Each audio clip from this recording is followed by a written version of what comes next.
팟캐스트 최초의 오직 옴부즈맨만을 위한 프로그램 새날 한라인 164회 방송 시작합니다. 안녕하세요. 저는 볼메 임지이고요. 네, 안녕하세요. 정명숙입니다. 네, 안녕하세요. 보라입니다. 네, 오늘도 홍수민님 대신에 보람님이 나와주셨어요. 한 달에 한 번 걸로 나오시는 것 같아요. 네, 홍수민님이 다래끼가 나는 바람에 다래끼가 좀 심하게 나셨대요. 제가 당해봐서 알거든요. 다래끼 나가지고 너무 심해서 이걸 째봤는데 네. 이거 생사를 째는 거더라고요. 맞지도 못하고 진짜 너무 아파서 성인이 되고 나서 병원 가서 울어본 게 처음이었어요. 그래서 그 고통을 너무 알겠는 거예요. 저는 제발 무사하셨으면 좋겠고요. 네. 네, 그래서 이 세 분과 함께 한라인 시작해 보겠습니다. 먼저 이슈 아닌 이슈입니다. 최근에 이제 뭐 한 주 동안 많이 화나신 한 주를 보내셨을 것 같은데 저도 그렇고 이제는 뭔가 판결이 나오면 굉장히 눈여겨보게 되더라고요. 그래서 그 중에 하나 또 눈에 띄었던 게 교수가 무용과 교수인데 학생들한테 장학금 타라고 해놓고 그 돈으로 공연 자신이 올리는 공연에 출연하도록 강요하고 그 공연에 대한 의상 제작비를 쓰도록 강요를 했는데 이게 무죄가 났어요. 항소심에서도. 그러니까 학생들이 자발적으로 무대에 올랐다라는 게 그 판결의 이유였는데 이거 좀 말이 안 되는 것 같아서 가지고 왔습니다. 사실 예체능 쪽에 있는 그런 교수들의 힘은 그냥 일반 학부의 교수랑 달라요. 그리고 이 교수 같은 경우에는 학생들한테 내 말 듣지 않으면 빵점 주겠다라고 하고 실제로 빵점을 준 사례가 있습니다. 그런데 어떻게 이거를 학생들이 자발적으로 무대에 올랐다라고 생각할 수 있는 거죠? 그 기사만 봐도 우리가 그 무언의 압력이 느껴지잖아요. 그럼요. 네, 그리고 학생들은 틀림없이 강요된 자발성을 드러냈다 이렇게 볼 수밖에 네네네. 없는데 강요된 거 맞는데 무죄가 난 걸 보면은 네. 판결이 진짜 판사 마음대로죠. 네. 어이가 없습니다. 이런 음악, 미술 뭐 이쪽 계통에 있는 학과 같은 경우에는 교수들이 그냥 학점을 주는 문제에서 끝나는 게 아니라 이후 다음 무대로 이어지는 뭐 추천권이라거나 그다음에 뭐 극단도 있고 뭐 여러 가지 예술단 같은 게 있잖아요. 그런데 소개할 수 있는 이런 권한들이 조금 많기 때문에 교수의 좀 그게 좀 막강하거든요. 네. 근데 이거를 그냥 무죄를 줬다라는 게 너무 좀 화가 나고 판사들한테 화가 나고 이 학생들은 또 얼마나 그렇죠. 내가 탄 장학금인데 그걸 의상비로 다 쓰고 의상비가 그냥 뭐 몇십만 원 수준이 아니더라고요. 뭐 보니까 막 몇백만 원을 한대요. 근데 그거를 뭐 이렇게 무대마다 또 다 다른 옷을 사야 되고 여기에 뭐 더 나간 거긴 하지만 이 의상과 또 교수의 뭐 이런 것도 있지 않을까 네. 뭐 이런 의심도 해보고 요즘 판결 나오는 거 볼 때마다 눈을 부릅뜨고 보고 있습니다. 맞습니다. 학교 사회도 교수들이 거의 절대적인 권력을 가지고 있다라고 말해도 무방할 네네. 정도인데 저희가 상식적으로 봐도 이거는 혐의가 분명히 있는 건데 무죄가 나왔어요. 예. 네. 너무 안타깝습니다. 명백하게 위계가 잡혀 있는 구조잖아요. 그렇죠. 그런데 이런 판결을 했다는 게 그렇죠. 근데 뭐 인턴 네. 뭐였죠? 우리 이거 가지고는 4년인데 어떻게 이거는 무죄인지 네. 비교를 안 할 수가 없습니다, 진짜. 네. 뒤에 많은 분들께서 또 댓글로도 그런 공감되는 얘기를 많이 보내주셨지만 이번에 승리가 아, 또 맞아요. 3년을 받았어요. 성매매 알선이죠. 네. 네. 성매매 알선과 사실 죄질이 나쁘지 않습니까? 그 피해를 받았다는 여성들은 자신도 모르게 그 마약류의 것들을 섭취를 했다라는 표현도 있는데 이거는 단지 성매매 알선이라고 얘기할 것도 아닌데 고작 3년. 네. 네, 또 앞으로 어떤 판결들을 내릴지 두고 보겠습니다. 다음 이슈인데요. 이거는 그 원래 수미님이 올려주셨던 건데 보람님이 설명 간단하게 해주실까요? 네. 이번에 뉴스 기사 중에 났던 게 이제 오은영 박사라고 다들 아실 거예요. 굉장히 유명하신 그 아동에 관련된 그런 방송에서 지금 많이 출연을 하셔서. 근데 이분이 상담비가 10분에 9만 원 꼴이고 그래서 그 논란이 됐다. 값진 81만 원이라고 이렇게 따옴표를 딱 땄는데 이 기사 말고도 다른 제목이 저는 굉장히 또 많이 봤어요. 뭐 에르메스의 주요 고객이다. 약간 이런 류의 그런 네. 제목들이 막 많이 났는데 저는 이게 기사를 만들기 위한 이슈를 만들기 위한 기사들을 많이 내지 않았나 하는 생각이 좀 많이 들더라고요. 네. 이분이 저도 이번에 이제 보니까 활동을 굉장히 많이 하시더라고요. 네. 네, 그리고 나서 또 자기 개인의 어떤 그런 상담소 이런 거에서 상담을 하고 하는데 저는 이런 것들을 조금 이제 수요 공급의 차원에서 봤거든요. 어쨌거나 이분이 그 TV나 이런 여러 곳에 대중적으로 나와서 인지도가 높아지고 또 그런 후광 효과 때문에 또 더 많은 이제 그 고객들이라고 할까? 예, 손님들을 수요를 이제 창출을 하는데 그렇게 되면은 이분이 자신의 상담료를 결정할 수 있는 권한은 그러니까 이분이 판을 만드는 거잖아요, 사실은. 네네. 그럼 10분에 뭐 9만 원이라고 하면 거기서 더 올린다고 해도 어차피 수요는 또 있을 것 같아요. 예, 그래서 가격을 뭐 어떻게 결정을 하는가는 전적으로 이분에게 달려 있는 그런 거긴 한데, 그러니까 저 같은 경우는 이분이 이제 그 아이들에 대한 뭐 상담이나 여러 가지를 하는데 저는 너무 그 전문가들에게 기대는 그런 대중들이 조금 자신들을 좀 돌아볼 필요도 있겠다. 왜냐하면 자녀들의 문제는 거의 대부분 제가 봤을 때는 부모의 문제거든요. 맞습니다. 예, 그래서 부모가 자신이 하지 못했던 문제라든가 뭐 기타 이제 여러 가지 우리 사회에서 특히나 성공해야 되고 애가 어디에서 이겨야 되고 그러니까 이제 어떤 두려움, 불안, 막 조급증 이런 것 때문에 아이들을 몰아치는 게 있거든요. 그러니까 그런 여러 가지를 봤을 때 사실 전문가지만 내릴 수 있는 그런 것들은 사실 일정하게 정해져 있다는 생각이 저는 들어요. 그래서 이분이 뭐 인지도도 높고 이름도 뭐 많이 알려지고 해서 더 많은 사람들이 또 이분에게 달려가고 얘기를 듣고 뭐 해법을 찾는데 뭐 필요한 일이긴 하겠지만 그 전에 이제 부모들이 조금 자신들을 좀 돌아보면서 아이들하고의 관계는 결국은 아이들을 이해하고 좀 기다려주고 뭐 그런 여러 가지 답이 있어요, 사실은. 네, 저는 그렇게 생각이 네. 들더라고요. 근데 오은영 박사가 유명해진 거는 사실 그 문제를 짚었기 때문이에요. 아이한테 문제가 있다가 아니라 그렇죠. 부모의 문제를 진단했기 때문에. 네. 근데 부모들은 자기가 문제가 있다는 걸 잘 모르거든요. 근데 우리 아이가 예, 예. 이상하다고 생각하고.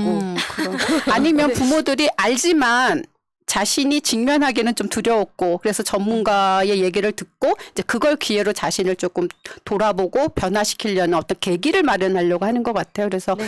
너무 또 대중적으로 알려지신 분들 말고도 예, 또 잘 하시는 대체할 수 있는 또 전문가들도 많으니까 너무 비싸다고 하면 굳이 뭐 왜 비싸냐고 말하지 말고 네, 또 다른 또 좋은 분들 찾아갈 수도 있고. 근데 저는 기사를 읽고 도대체 뭘 말하고 싶은지가 궁금하더라고요. 네, 그래서 네. 돈을 그렇게 받으면 안 된다는 건지 아니면 네. 상한선이나 하한선을 정해야 된다는 건지 기사에서 도대체 얘기하고 싶은 게 그렇죠. 클릭가 그럼 그분은 뭐 명품도 입으면 안 되고 굉장히 싼 가격에 모든 분들을 다 평등하게 상담도 해줘야 되고 방송도 또 출연해야 되고 그렇게 해야 되는 건가?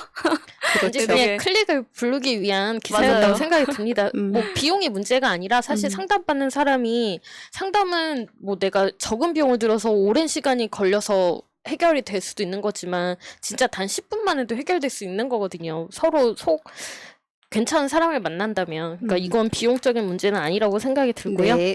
다음 이슈도 좀 비슷한 정신건강에 대한 이야기예요. 네네. 우리가 코로나 블루라고 하는 이야기를 하잖아요. 그만큼 이게 기간이 길어지면서 사실 고립되고 또 소외감, 그래서 우울감을 또 많이 느끼시는 분들이 많고 더구나 이번 한 주도 사실 저희가 어떤 그 법원의 판결 때문에 얼마나 스트레스를 많이 받았습니까?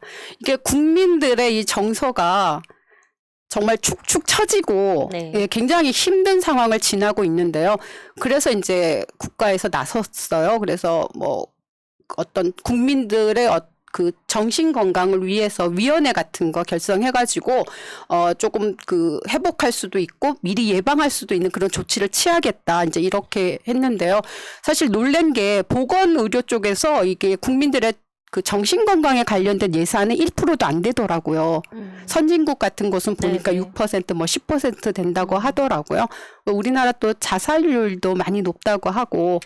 그래서 영국 같은 경우는 2018년도에 그 우울감 그 예, 장관이 맞아요. 또 그 네. 부서도 마련되고 네네. 그래서 국민들의 정신 건강에 대해서 많은 관심을 가지기 시작했으니까 우리나라도 지금이라도 이렇게 발벗고 나서게 되니까 많은 사람들의 그 외로움, 네. 소외감을 해소할 수 있는 그런 정책들이 많이 나왔으면 좋겠습니다. 그래서 가져와 봤습니다. 네.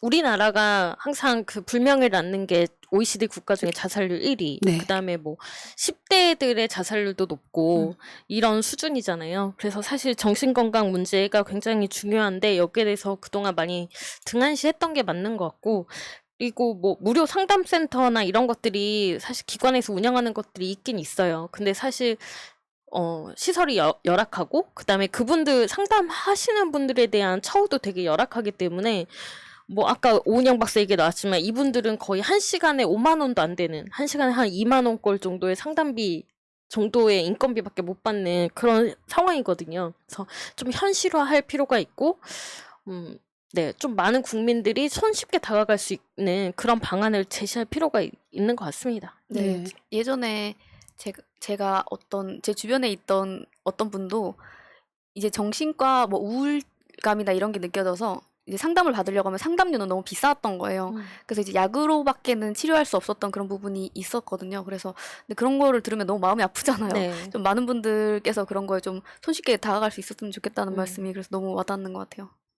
네. 그리고 이게 또 무조건 무료로 운영하는 것도 사실 문제가 있거든요. 음. 본인 무료면은 또 내담자 상담 받는 사람이 이 효과가 떨어져요. 맞아요. 네, 그렇기 때문에 이런 것들 좀 잘 고려해서 실질적인 방안이 나왔으면 좋겠습니다. 네. 네, 이슈 아닌 이슈였고요. 이메일 가겠습니다. 네.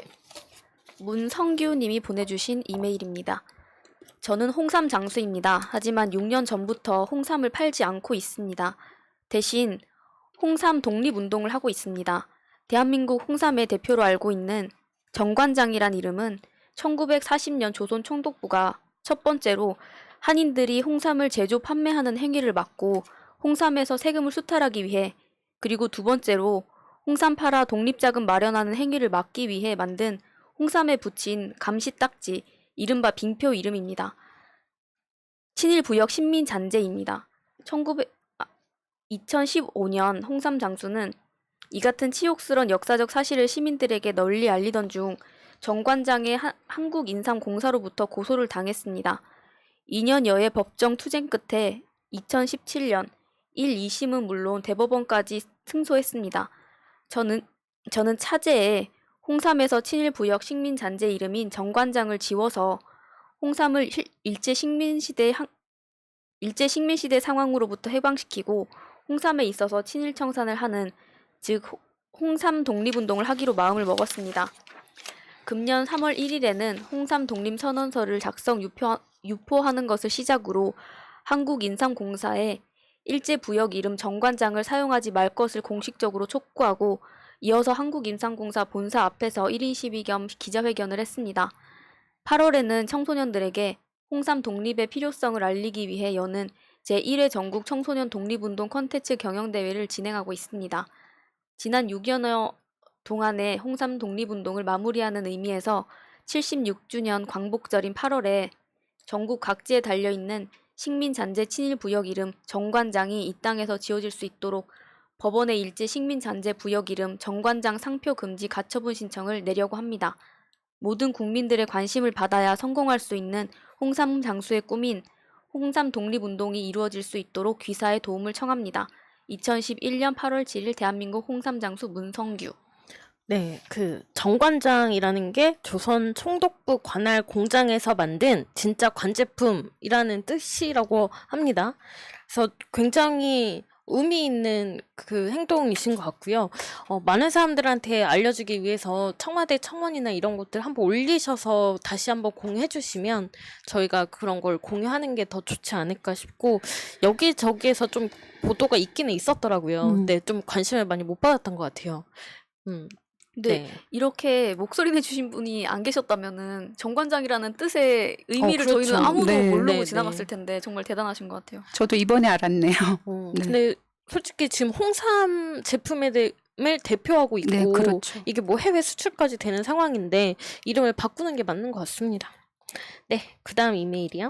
네, 작은 생각님이 보내주셨습니다. 윤석열가 검찰총장 시켰더니 하는 짓이 조폭 두목, 조국가족 불법 수사, 임명권자 무시하고 국민에게 양아치짓, 사람보다 조직 충성, 알고 보니 그 조직이 장모 아내 패밀리네, 장모 10원, 아내 비리, 드러나니 국짐 입당 하는 말이 과간일세. 일주일에 120시간 노동하고 쭉 쉬자. 없는 사람 부정식품, 아픈 사람 부정약품.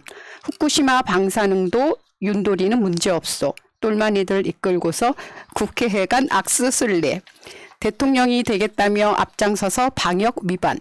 회사 안 가 신났다며 멍멍이랑 사진 찍고 멍멍이도 다리 쩍벌 나도 따라 다리 쩍벌 내가 걘가 걔가 난가 알고 보니 일심동체 정책 없고 비전 없어 있는 거는 비난 비방 말실수엔 니들 오해 잘하는 건 압수수색 그러고도 잘났다고 대낮부터 소주 파티 너 같은 게 대선 후보 누가 알까 부끄럽다 최재형가 감사원장 하다 보니 전직 총장 대선 출마 저런 놈도 출마하니 나도 한번 해볼까나?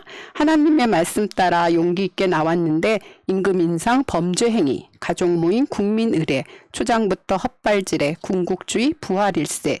대선 출마 기자회견, 경제정책 물었더니 나는 초보 아직 몰라. 통일정책 물었더니 정치 처음 공부할게. 그러려면 학교 가지 대선 출마 왜 했을까?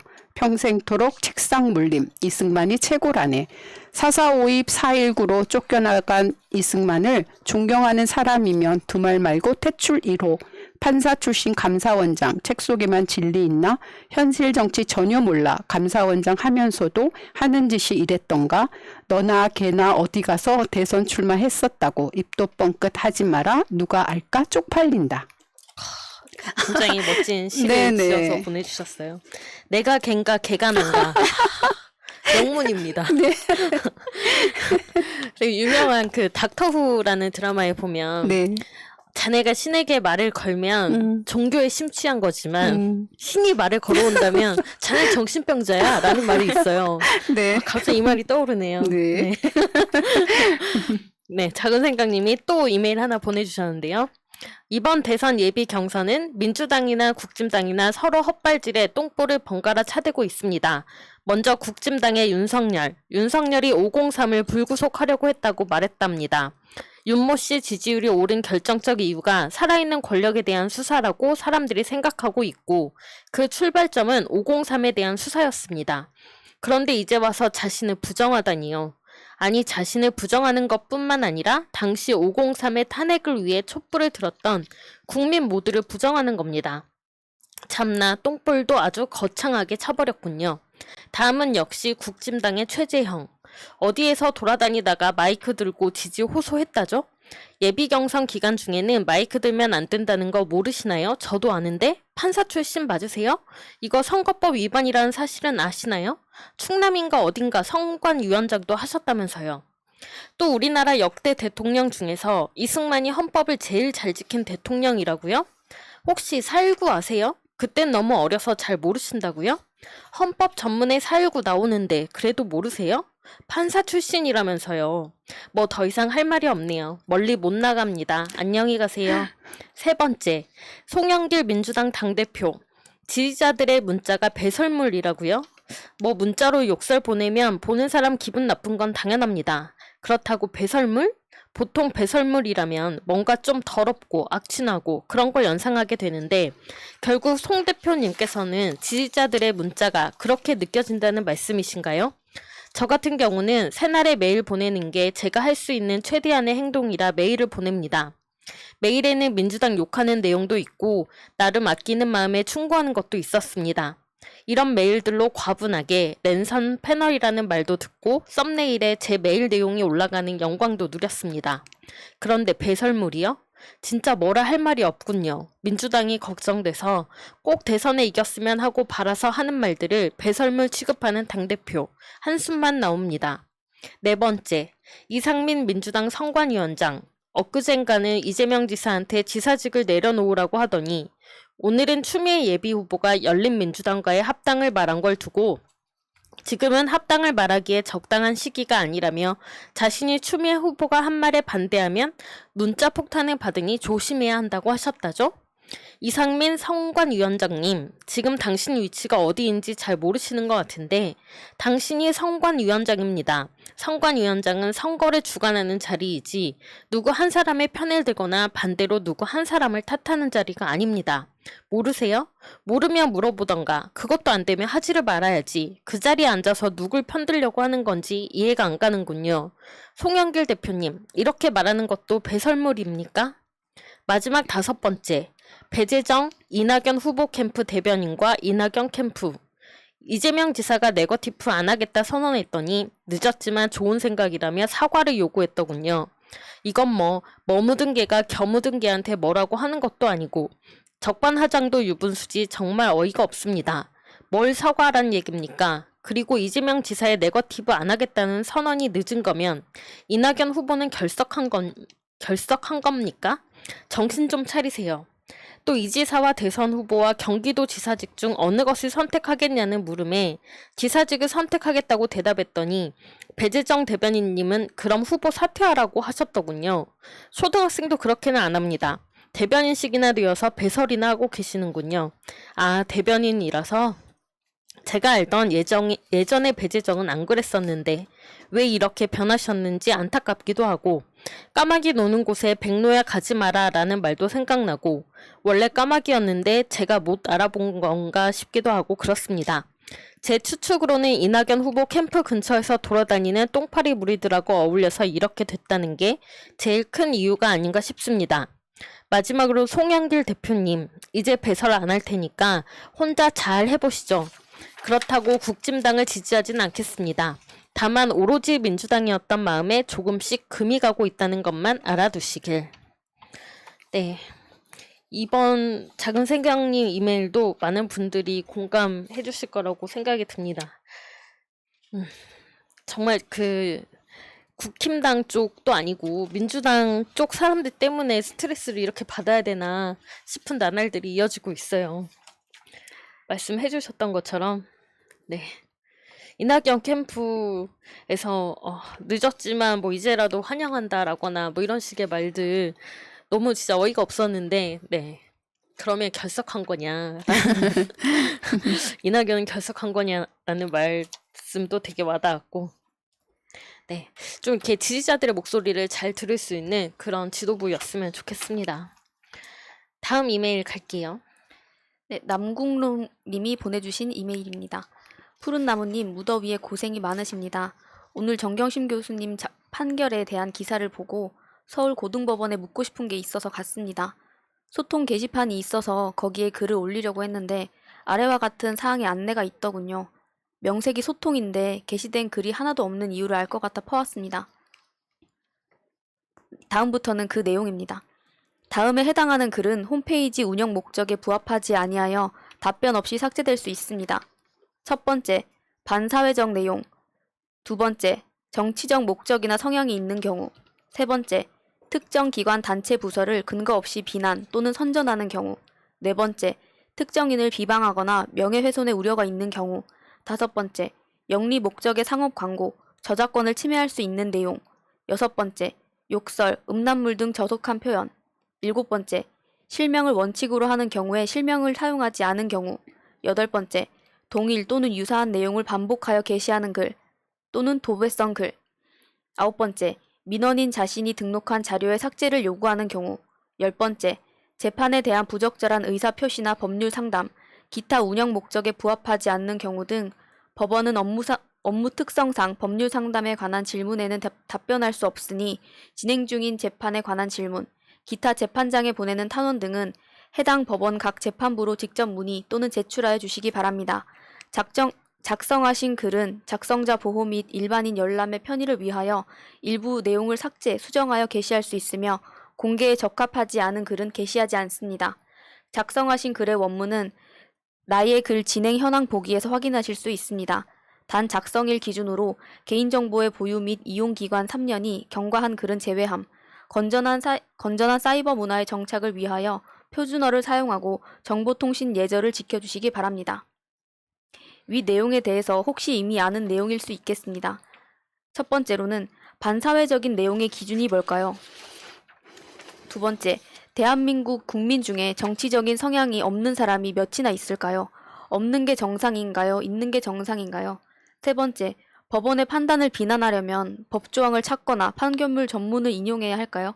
네 번째, 납득할 수 없는 판결을 한 판사에게 해명을 요구하거나 부당함을 호소하면 명예훼손일까요? 판사니까요. 다섯 번째, 판결문을 구할 수 없어서 보도된 기사를 인용하면 저작권을 침해하는 걸까요? 여섯 번째, 가슴에 울분이 있어도 욕도 못하겠네요. 일곱 번째, 당연히 실명을 사용하지 않으면 게시판의 작성 자체가 안 되는데 굳이 저런 문구가 필요할까요? 겁주기일까요? 여덟 번째, 집단 소송 제도도 있던데 소통 게시판에는 이미 비슷한 내용의 글이 있는지 다 읽어보고 만약에 있으면 한마디 하고 싶어도 일단 후퇴해야 할까요? 도배만 아니면 된다는 뜻일까요? 아홉 번째, 앞서 많은 분들이 작성했던 게시글들이 있었는데 전부 본인들이 지워달라고 요구해서 지운 걸까요? 그래서 게시글이 하나도 없었을까요? 열 번째, 진행 중인 재판에 대해서는 정식 절차를 밟으라네요. 그럼 뭐하러 이런 소통이란 게시판을 만들었는지 모르겠네요. 게시글이 0인 상황이 조금은 납득이 되긴 합니다. 답답하네요. 네, 남궁록님이 굉장히 좀 좋은 지적을 해주셔가지고 어떻게 게시판에 소통 게시판에 이런 내용들이 있을 수 있는지 너무 어이가 없었어요, 진짜. 적지 말라는 얘기를 길게도 그렇죠. 써놨네 이런 생각이 듭니다. 네, 맞습니다. 어떤 글을 올리라는 건지 모르겠습니다, 대체. 특히 저는 10번이 제일 어이가 없었는데 재판에 대해서 부적절한 의사표시, 법률 상담 이런 거 올리지 말라는 얘기. 그러니까 재판 내리면 그 결과는 그냥 다 존중하고 받아들이라는 의미인가요? 그 어떤 의사표시도 하지 말라는 이야기인가요? 소통 게시판은 왜 있는 건가요? 이렇게 하나가 미워 보이면 모두 다 미워 보인다고는 하지만 네. 그래도 이거는 좀 너무하지 않습니까? 너무 권위적이죠. 네. 네. 지금 지금 21세기 2001년도가 맞습니다. 맞는지 네. 궁금합니다. 맞습니다. 그리고 상권 분립이 제대로 되고 있는지 모르겠어요. 오히려 모든 권한 위에 상황처럼 존재하는 게 아닌가, 사법부가 모두가 다 존중해 줄 수밖에 없는 그런 구조라면 입법부와 행정부는 도대체 하는 게 그냥 존중 말고는 없는 건지 그런 맞아요. 생각이 많이 듭니다. 그렇죠. 견제하라고 또 있는 거잖아요. 존중뿐만이 아니라. 예. 이 사법부의 판단을 존중합니다. 이런 말은 없어져야 합니다. 써서는 안 될 말이에요. 네. 맞습니다. 사법부의 판단은 일단 알겠고 근데 그거에 대해서는 판결 여부에 대해서 판결이 정당한가에 대해서 확실히 따질 수 있는 것들이 마련이 돼야 됩니다. 네, 지금은 그렇죠. 너무 없어요. 네, 그냥 네. 대법원까지 판결하고 나면 끝인 건가요? 네. 그리고 재심을 하기에도 또 재심을 열 만한 그런 확실한 증거 뭐 이런 것들이 나와야 되잖아요. 그런데 이미 있는 증거조차 인용을 하지 않는데 그게 다 무슨 소용이 있겠습니까? 근데 심지어 국가가 잘못을 하기도 하잖아요, 개인들에게. 그렇죠. 네, 맞아요. 그리고 이 판사라는 사람들도 인간이잖아요. 신이 아니고 당연히 잘못된 판결을 내릴 수가 있고 실수할 수도 있고 이런 건데 이런 거에 대해서 지적하지 못한다고 하면 그게 더 이상 발전이 있는 어떤 국가나 사회라고 할 수 있을까? 참 암담합니다. 이런 걸 보니까. 그리고 아예 또 방법이 없는 건 사실 아니잖아요. 네. 판사 탄핵도 할 수 있긴 한데 그러한 것도 하고자 하는 시도도 사실은 하지 않고 있고 정말 이번 한 주도 국민들 가슴만 타들어갑니다. 민주당에서 지금 이탄희 그 의원과 이수진 의원께서 네. 사법부 개혁을 하려고 노력을 하고 계신데 그게 굉장히 쉽지 않은 모양이에요. 그 많은 시민들께서 좀 함께 힘을 실어주셨으면 좋겠다는 생각이 많이 들었어요. 왜냐면은 네. 저도 아까 앞에서 물론 민주당에서 내부에서도 굉장히 많은 스펙트럼이 넓은 정당이잖아요. 민주당 자체가. 근데 어떤 분께서는 정말 개혁적인 목소리를 열심히 내려고 어떻게든 하려고 노력하시는 분이 계시고 또 그걸 가로막는 분도 계시고 뭐 다양한 분들이 계실 텐데 열심히 하려고 하시는 분들이 거기서 의지를 잃고 동력을 상실할까 봐 저는 그게 굉장히 걱정이 됩니다. 그러니까 최근에 있었던 토론회에서도 추미애 후보가 다른 캠프에 합류하고 계신 의원들의 의지가 있으면 하면 되는 거라고 공약이 아니라 하면 되는 거라 얘기했는데 뭐 이재명 후보는 하겠다라고 얘기를 하셨고 네, 이낙연 후보는 뭐였죠? 의견을 물어보고? 물어보겠다. 네. 정세균 후보는 나는 의원이 아니다. 그랬습니다. 하면 되는 겁니다. 네, 저희가 의석 몰아준 이유가 뭐겠습니까? 지금 국민들의 그리고 열렬한 지지를 받고 있지 않습니까? 사법개혁에 한해서는. 네. 그러니까 이 부분 제발 해주십시오. 네. 간절히 부탁드리겠습니다. 네, 아무튼 정세균 후보님은 참 무책임하신 분이시네요. 뭐 이낙연 후보도 마찬가지라고 네, 봐요. 아유, 비겁하다고 생각합니다.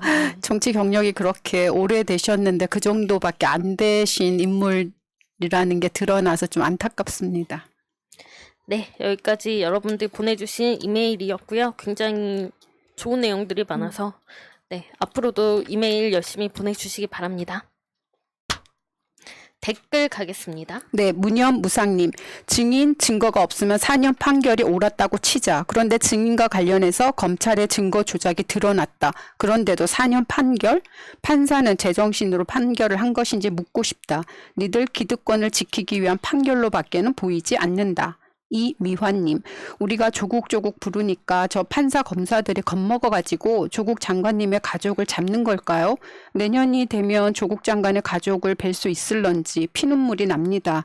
어떻게 저럴 수가 있나요? 정말 가슴이 무너집니다. 김상성님, 정경심 교수님의 재판은 개검과 한통 속인 사법부의 엿장수 맘대로 한 판결이다.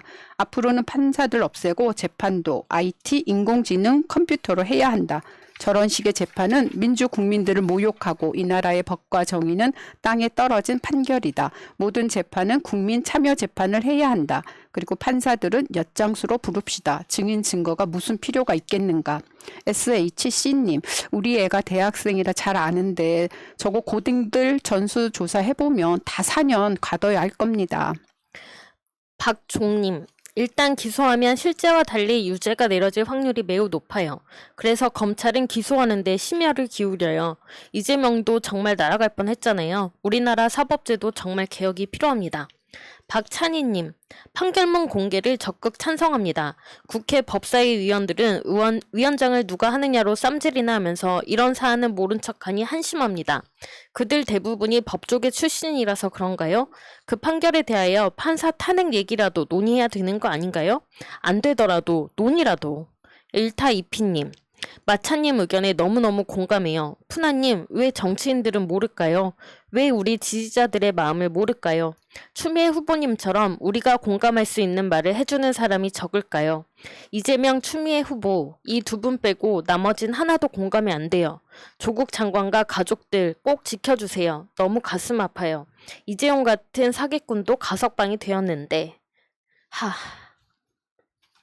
HY님, 표창장은 4년에 벌금 4천만 원인데 이재용은 가석방? 후진국형 사법부가 한국의 발전을 막는구나. 이진님, 삼성처럼 국가의 특혜를 받았으면 어떤 대기업도 컸을 거예요. 노조 없이 여태껏 국민 돈 가지고 재력과 권력을 누린 재벌이 또 있나요? 삼성공화국으로 명명할 정도로 언론, 헌법기관, 금융 등을 쥐락펴락, 굳게들아 양심껏 사시오. 렉스만님, 유전무죄, 무전유죄. 이재용 뽕쟁이가 깜빵에 가 있을 때 삼성은 더 잘 나갔다. 그런데 뽕쟁이를 풀어줘야 삼성이 더 잘 나간다고?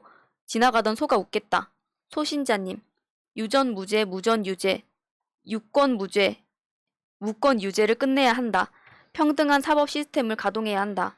너무너무 불공평한 나라. 슬프네요. 네, 이번 주에 진짜 많은 분들이 힘드셨을 거라고 생각합니다. 거기다가 그 사법농단 일으켰었던 임성근 판사에 대해서는 또 무죄가 나왔어요. 네. 이 사람이 바로 판사 탄핵에 걸려있는 사람이죠. 그래서 헌법재판소의 결과는 아직 안 나왔는데 심사는 마쳤다 하더라고요. 그래서 곧 결과가 아마 나올 것 같긴 한데 어떻게 이런 사람은 무죄로 풀어주면서 이런 일이 있을 수 있는지 이해가 안 가고요. 네, 유전무죄, 무전유죄 이런 말을 이재용 때문에 굉장히 많이 해주시고 계신데 이 말을 했던 지강원 씨가 탈옥을 감행하고 그 사건 인질극을 벌였던 이유도 전두환 동생 때문이었잖아요. 네. 그러니까 지강원 씨는 556만 원 훔쳐서 17년을 선고받았어요. 근데 그 전두환 동생 정경환 씨 76억 횡령에 징역 7년. 이 뉴스를 보고 빡 돌아서 빡 돌아서 탈옥을 한 게 아닙니까? 그 심정이 이해가 갈 것 같아요. 아니 어떻게 더 큰 돈을 횡령했는데 나보다 적을 수가 있지? 거기다가 2년도 안 돼서 네. 2년 조금 지나서 가석방돼요 바로. 그러니까요. 그리고 보면 판결문들에 그 판사들이 혐의는 어느 정도 인정을 해요. 예전에 또 이동재 기자. 네네. 네, 그 사람도 혐의는 어느 정도 인정을 했는데 그럼에도 불구하고 다 무죄. 그러니까 이 사람들이 나가서 자기네들의 그거는 인정하지 않고 나 무죄 받았는데 내가 뭘 잘못한 게 있냐. 오히려 큰 소리 치고 다니잖아요. 본보기가 없어서. 그 이동재 기자 같은 경우는 저도 들었는데 이게 저희가 일반적으로 판단할 수 있는 부분이 굉장히 제한적이잖아요. 근데 애초에 기소할 때 자체에 얼마나 이걸 또 엉터리로 기소를 했는지도 저희가 분명히 살펴봐야 되는 지점이 또 있을 것이고 이 카르텔이라고 하는 게 저희가 뭐 판사와 검사가 딱 분리가 되어 있어서 정말 공명정대하게 하고 있는지 얼마나 그렇게 되고 있는지도 한번 제가 검증을 해봐야 된다고 생각합니다. 맞아요. 그 아까 어떤 분이 그 지적해 주셨던 것처럼 박주홍님이 그 지적해 주셨던 것처럼 검사가 기소를 어떻게 하느냐에 따라서 또 형량이 달라지는데 네. 조두순이 일찍 나온 것도 네. 사실 검찰이 기소를 잘못했기 때문이다라는 네. 이야기들이 많이 있었잖아요. 네, 네. 그러니까 서로가 같은 서초동에 있으면서 마주보고 있으면서 네 같이 한 식구라고 생각을 하는 거죠. 특히 판사들은 어쨌든 1심 판사들이 내렸던 내용을 내가 뒤집으면 뭐 어쨌든 그 판사들이 또 잘못했다라는 걸 인정해야 되고 뭐 여러 가지 사회적인 그들 사회에 문제가 있기 때문에 그런 노력을 잘 하지 않는 이런 측면들이 있죠. 그리고 저희가 방송에서 여러 번 얘기했지만 그 꼬꼬무 방송을 보면 박종철 꼬꼬무가 아니라 알쓸범잡이었나? 아무튼 그 방송에서 보면 박종철 그 열사에 대한 이야기가 나오는데 그때도 이제 진실을 이야기한 많은 사람들이 있었잖아요. 근데 그들이 정의감에 불타서 진실을 얘기했던 게 아니다. 그들 자신의 직업 윤리, 상식을 얘기했을 뿐이다. 근데 그것 때문에 진실이 밝혀졌다라고 이야기를 하는데 그걸 보면서 요즘의 검사 판사들에 대해서 많이 생각했어요. 이들은 지금의 자신들의 직업 윤리, 상식을 벗어난 행동을 하고 있잖아요. 그래서 정말 상식이 통하는 그런 사회를 꼭 만들었으면 하고요. 그 철험회라고 있잖아요. 민주당의 네. 검찰개혁이나 이런 것들 바라는 의원들의 모임인데 여기에서 앞으로 그 제도 개선 노력을 하겠다라면서 국민참여재판, 재심제도 확대, 재판 소원 도입, 뭐 이런 것들을 하겠다라고 이야기를 했는데 오늘 8월 13일에 발표를 했는데요. 좀 많은 분들이 힘 실어주면서 사법개혁 진짜 제대로 나갔으면 좋겠습니다. 네, 네네. 계속 할게요. 네. 1034-2372 이재명 후보 시민을 대할 땐 친근하면서도 가볍게 보일 수도 있지만 관료를 대할 땐 그들을 제압하는 카리스마가 넘쳐 지시를 따르게 하는 아우라가 장난 아니다. 이중환님, 요즘 나라 꼴을 보면 여론조사나 언론이나 검사 판사나 의원들이나 믿을 인간이 별로 없는 것 같아요. 이재명 지사만이 믿을 수 있는 것 같아요. 초코 음료수님, 네거티브 중단해야죠. 이인재는 노무현에게 네거티브 공격만 하다가 경선에 패배했고 정동영은 이명박에게 네거티브 공격만 하다가 대선에 패배했습니다. 양철 지붕 위의 고양이님, 양 목사님 의견에 찬성함. 처음부터 이낙연 씨는 조국 씨를 경쟁자로 여기고 대립했다고 생각됨. 지금 이재명 후보 네거티브에 열내는 모습을 보면 매우 일관성 있음. 상대의 약점, 결점에 민감하고 그 점을 공격하는 모양새가 윤석열 씨와 동료로 보이고 따라서 이 두 인물에 대한 지지자가 겹치는 게 놀랍지 않음. 배상수님, 이낙연 캠프 이재명 까는 열성만 갖고 있어도 검찰개혁 벌써 이렇겠다. 오로지 나라 곳간 빼먹는 게 목표이니 국민을 위해서 뭔 일을 하겠노. 윤성필님, 나 어렸을 적에 어른들이 자주 하시던 말씀. 나이도 어린 것이 세상 물정 모른다. 이낙연 나이 70, 지금은 2021년이다. 아직도 이낙연 캠프는 쌍팔년도에 살고 있다. 참 대단하다. 해피님, 똥파리 니네당 망했다. 이번엔 국짐 국민 후원자들이 민주당에 한 번 더 기회를 주면 사기꾼들보다 낫지 않을까 싶은데요. 이 나라를 사기꾼들이 패잡으면 안 되잖아요. 루시퍼님, 보궐 참패 책임지고 후보 사퇴해야 할 사람이 있다. 검찰개혁 반대한 검찰 쿠데타 일으킨 후보는 사퇴해야 한다. 503 국정농단을 알고도 방관한 국짐은 사과와 반성 없이 대권에 후보를 내는 것은 국민 우롱이다. 국짐 후보들 모두 사퇴해야 한다고 본다. 강대성님, 김두관 경남지사가 사퇴하고 대선 출마로 경남도민이 가까스로 민주당의 마음을 열어줬는데 그 마음을 저버렸다고 하는 말 들은 기억이 납니다. 지지해준 도민에 대하여 끝까지 최선을 다하려는 모습은 나쁘지 않다고 생각합니다. 네, 조경록님. 이제는 윤석열에게 정치적 범죄의 죄를 물어야 한다. 진보 쪽에서 저자를 처단하지 못하면 다시 또 누가 죽을지 모른다. 윤석열은 조국에게 정치 테러를 자행한 것이다. 문 대통령에게도. 진보 할머니님. 윤석열이 나타난 후에 진보 할매 편한 날이 없다. 손자들이 살아갈 세상에 어찌 이런 파렴치한 인간이 대통령이 되겠다고 나서나. 문 대통령이 참으로 대단한 분이다. 이런 자를 법을 지키기 위해 임기 보장을 해주려고 얼마나 속이 타들어갔을까. 개도 주인을 물지 않는데 참으로 몹쓸 놈이다. 이지원님, 최재형 씨 같은 사람이 선관위원장을 지냈다니 정말 한심하다. 법도 쥐뿔도 모르는 사람이 어떻게 우리를 재단했단 말인가. 스스로 부끄럽지 않은가, 최재형 씨? 국민의 수치요, 정의에 대한 도전이면 당신은 역사의 죄인이다. 후한무치가 도를 넘었다. 네, 윤석열, 최재형 씨가 둘 다 뭐 거의 일일 망언을 최재형 씨도 못지않게 해주고 네. 있어서 이거는 뭐 화가 나는 게 아니라 너무 좀 우스울 지경이에요. 네. 웃긴 한편으로 우프다고 하잖아요. 네. 저런 사람들이 어떻게 이때까지 저런 자리에 있었으며 그 대권 후보로 나오는지 좀 이게 외국에 알려지면 정말 망신스럽다. 저는 그런 생각이 많이 들어요. 맞습니다. 맞아요. 진짜 검찰총장, 전직 검찰총장이었고 전직 판사, 전직 감사원장이었어요. 어떻게 이런 사람? 왜냐면 저희가 트럼프 전 대통령의 사례를 봤잖아요. 네. 어떻게 저런 사람이 대통령이지? 미국도 참 다 됐구나 이런 얘기가 많이 돌았었거든요. 그 당시에. 근데 저런 사람이 진짜 후보자로 나오다니, 그리고 지지율이 저렇게나 또 나오는 걸 보면 사실은 그 지지율 자체가 그 개인 후보에 대한 거라기보다는 진영성을 띠고 있는 거잖아요. 그러다 보니까 많은 분들께서 좀 요즘에 낙심하고 하셔도 이쪽에 좀 힘을 많이 실어줬으면 좋겠다 하는 생각입니다. 네.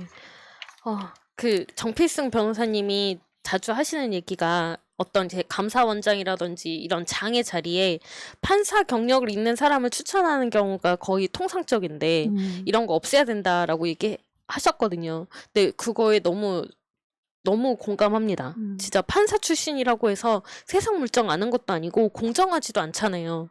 그거를 앞으로는 조금 더 폭넓게 봐야 되지 않을까 그게 싶어요. 순기능인 것 같아요. 이 사람들이 까발려주는 것 같아요. 그런 우리의 실체를. 수준이 이 정도야. 그러니까 앞으로 이런 기준 없애야 돼. 이렇게. 우리 그냥 공부 잘해, 우리 시험만 잘 봤어. 뭐 이런 거죠. 정말 오픈해요. 네. 다음으로 계속 갈게요. NNMM님. 새날 삼행시 가자. 엄허. 성섭이가 성접대를? 섭섭치 않게 접대 받았나 보네. 김철원님. 조선일보 TV 저런 것들 많은가 보네. 구수하고 조선하고 격이 같아. 지저분한 일에는 저런 것들 꼭 끼어 있어. 에휴, 꼴통들이 나라 망치는 새끼들. 국민의 짐. 마마님, 최민희님 TV에 나오셔서 야당 패널들 억지에도 까딱 안 하시고 야무지게 말씀하셔서 너무 시원했어요. 어느 방송에서는 앵커 패널들이 대놓고 윤석열 감싸기 해서 너무 화가 났었는데 민희님 대응이 너무너무 시원했어요. TV에서도 자주 나오세요. 최민희님 화이팅입니다. 시리님, 요즘 새날 보는 재미로 살고 있습니다. 몇 달 전 국힘당 지지하는 아빠 몰래 새날 구독해드렸더니 요즘 느끼시는 게 많은 것 같아요. 네, 슈리님처럼 이렇게 몰래 구독해주시는 거 이거 좋은 것 같아요. 그러니까 유튜브가 추천 동영상 뜰 때 이제 구독한 그거에 대해서 뜨잖아요. 근데 이제 내가 구독했는지 안 했는지도 모르는 게 가끔 이렇게 뜰 때 네네네. 있잖아요. 그래서 이거는 순기능인 것 같다. 네. 그래서 많은 분들이 부모님 핸드폰을 잠깐 사용하셔서 새날 구독을 해주시라 네, 네. 보내드립니다. 최재영님. 50대 중반의 남자인데 청년들의 생각이 어떤지 궁금해서 잘 보고 있습니다. 다른 경우도 마찬가지이지만 페미 논쟁은 누군가가 가운데에서 큰 싸움을 만든다는 느낌을 받습니다. 목적은 분열이겠죠. 예전에 마녀 사냥과도 같았던 색깔론이 옮겨온 듯합니다. 지금 생각해보면 우리는 얼마나 엄청난 사회적 비용과 무고한 희생을 만들었는지 지금도 후유증이 남아있죠. 부디 청년들은 현명하게 이 문제를 풀어 나갔으면 합니다. 치열한 논쟁은 꼭 필요하지만 상대를 이해하려는 자세도 중요합니다. 청담님, 새날 가족 여러분, 날씨가 꽤 덥지만 오늘 말복이 지나면 곧 서늘해질 겁니다. 항상 건강과 행복을 빌어요. 아싸 최고. 네, 보람님이 청국장 홍보 한번 해주시죠. 네. 많은 분들이 좋아하세요. 특히 맞아요. 어른들이 네네. 네, 그 프로그램을 좋아해요. 아, 감사합니다. 이게 매주 토요일 저녁 9시에 녹화 방송이 이제 송출이 되는데 이번 주에는 저희가 90회 특집으로 어, 생방을 진행을 했어요. 화요일 음. 저녁 때 생방을 했고 그래서 앞으로도 많은 분들께서 저희가 여러 가지 다양한 주제들 소개를 해드릴 테니까 많이 시청해 주시면 감사하겠습니다. 네. 4명의 패널이 또 이제 각자의 관심 분야가 다 달라서 각자 다른 주제를 던지니까 네. 짧은 시간 안에 좀 다양한 것들을 논의할 수 있어서 좋더라고요. 네. 많은 분들이 관심 가져주시면 좋겠습니다. 네, 여러분들 댓글이었습니다. 오직 공감뿐 사연입니다. 우선 저는 22살 대학생이고요. 장녀예요. 지금까지 부모님 속 썩인 적 없고 남매 중에 가장 바르게 자랐다고 생각하고 부모님도 그렇게 말씀하세요.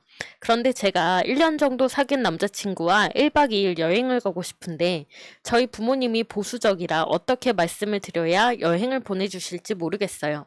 다행히 지금 남자친구는 부모님도 되게 좋게 보고 있긴 해요. 지나가는 말로 남자친구랑 여행 갈래 몇 번 이런 적 있었는데 그럴 때마다 엄마가 미쳤냐고 절대 안 된다고 그러더라고요. 걔랑 결혼할 거냐고. 저희 엄마가 여행을 반대하는 이유가 아무래도 남친과 관계를 하는 것에 대해 걱정하시는 것 같아요. 그런데 여행 안 가도 집에 일찍 들어가도 그런 일들은 다 벌어질 수 있는데 제 생각에는 우리 딸은 절대 그럴 리 없다 이런 생각인 것 같은데 차라리 솔직하게 다 털어놓는 게 나을지 엄마한테는 미안하지만 철저하게 계획해서 속이고 가는 게 나을지 모르겠어요. 22살이 남자친구와 여행 가는 게 미친 짓인가요? 아우, 당연한 짓이죠. 미치다뇨.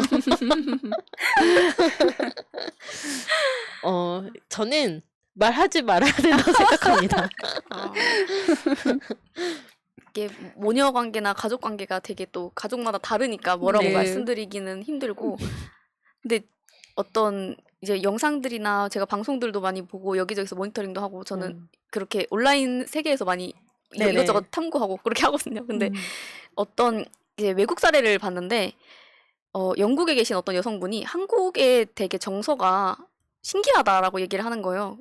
왜냐면은 보통 우리나라에서는 굉장히 딸에게만 어떤 부분에 있어서는 굉장히 보호적이고 배타적인 그로 생각하는 게 있잖아요. 이게 뭐 어머니도 그렇고 아버지도 그렇고 있죠, 있죠. 아들은 그냥 이렇게 마음대로 뛰어놀게 하고 어디를 나가도 늦게 들어도 별로 이렇게 어차피 신경 안 사고 쓰는데 치래. 딸은 예를 들어 놀러 간다거나 맞아요. 아니면은 엄격하시죠. 뭐 이렇게 남자친구가 있다거나 하면 거기에 대해서 굉장히 걱정을 하고 그렇게 하는데 외국 사례는 좀 다른 것 같아요. 왜냐면은 어느 정도 일정 나이가 지나고 이제 성인이 되고 스스로가 자기 결정에 책임을 정도 질 수가 있으면 거기에 대해서는 그분의 선택에 다 맡기게 하는 게 맞는데 그래서 우리나라에서 여성의 자기 성 결정권이나 이런 거에 대해서 너무나 그런 인식이 좀 떨어지는 거 아닌가? 그런 네. 생각도 많이 들더라고요. 근데 이게 뭐 당연히 딸이 소중하지만 딸이 그러면 원하는 걸 들어주셔야지 되지 않을까. 네.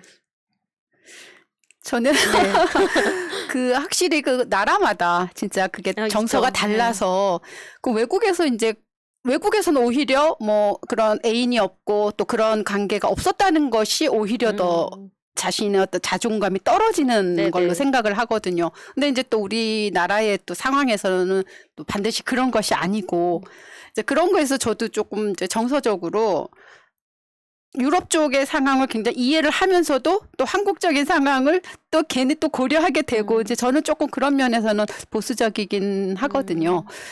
그래서 근데 뭐 어떡하겠어요. 가겠다고 하면 저는 보내긴 할 것 같아요. 어차피 다 네네. 좀 20대 넘고 하면 자기 인생을 사는 거고 그거에 대해 뭐 이후에 뭐 어떤 일이 있어도 그건 또 책임질 수 있는 거고 뭐 걱정은 되지만 얘기해주면은 저는 그냥 보내줄 것 같아요.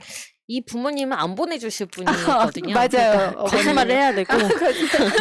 저는 약간 제가 약간 느꼈는데 뭐냐면 제가 읽으면서 딸의 입장이 대입이 되는 게 아니라 부모의 입장으로 약간 보고 있었구나 약간 그런 네네. 아니 지금 내가 딸을 낳았는데 딸이 이렇게 하면 근데 왜냐면 딸한테 가지 말라고 하면 딸이 거짓말을 하게 되잖아요. 네네. 저는 그게 더 걱정이 되거든요. 네네. 그래서 저는 네. 우리나라 부모님들이 음. 아이들을 독립하려는 훈련을 해야 된다고 생각해요. 그러니까 지금 우리는 바꿀 수 있잖아요. 우리는 바뀔 수 있잖아요. 아이들을 우리는 너무 보호하려는 측면이 강한데 뭐 대학 보내서까지 우리가 다 양육하고 뭐 보육하려는 그런 책임감들이 강하잖아요. 저는 고등학교 정도에 가면 아이를 독립적인 존재로 키워야 된다.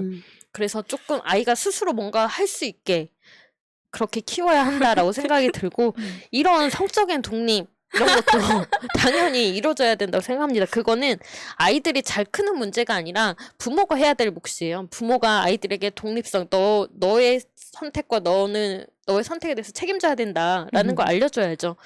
네. 그렇다고 생각합니다. 네. 거짓말 잘 만들어서 다녀오시길 바라고요. 피임은 꼭 하시고요. 네. 네. 새날 한나의 그런 164회 방송은 여기서 마치도록 하겠습니다. 감사합니다. 고맙습니다. 감사합니다. 보라님 수고하셨습니다.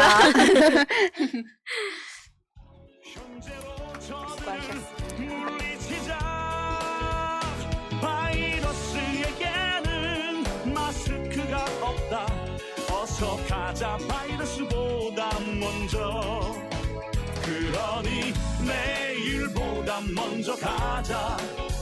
우리들의 희망을 형제이게 하자. 설령 그것이 내일이라 해도 현재로 저들을 물리치자. 바이러스에게는 마스크가 없다. 어서 가자 바이러스보다 먼저.